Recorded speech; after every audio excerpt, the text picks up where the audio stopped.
The Bronx is everything to me. I'm born and raised and educated here.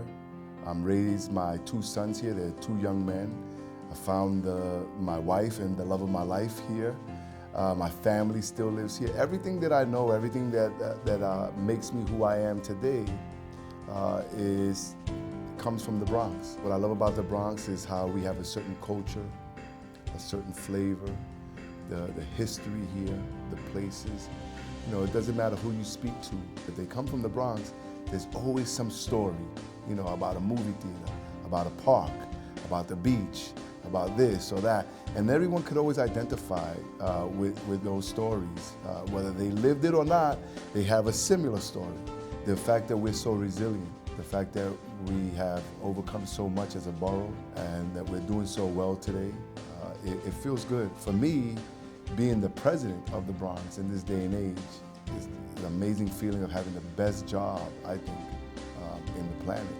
I'm humbled and honored. You know, I love everything about the Bronx, the zoo, the Yankees, the food, the restaurants, the people, the diversity, everything about the borough of the Bronx. I try to work as hard as I can so when I'm no longer the borough president, what people will say is, the Bronx certainly changed from the time that he became the borough president to the time that he didn't. And hopefully, most people will think that that change was for good. While we have done so many different things in so many different areas, the Bronx parks are repaired, that we've done more in housing, that we have more and more institutions, cultural institutions. I think visually people see, wow, this Bronx is not the Bronx that it was 10 years ago.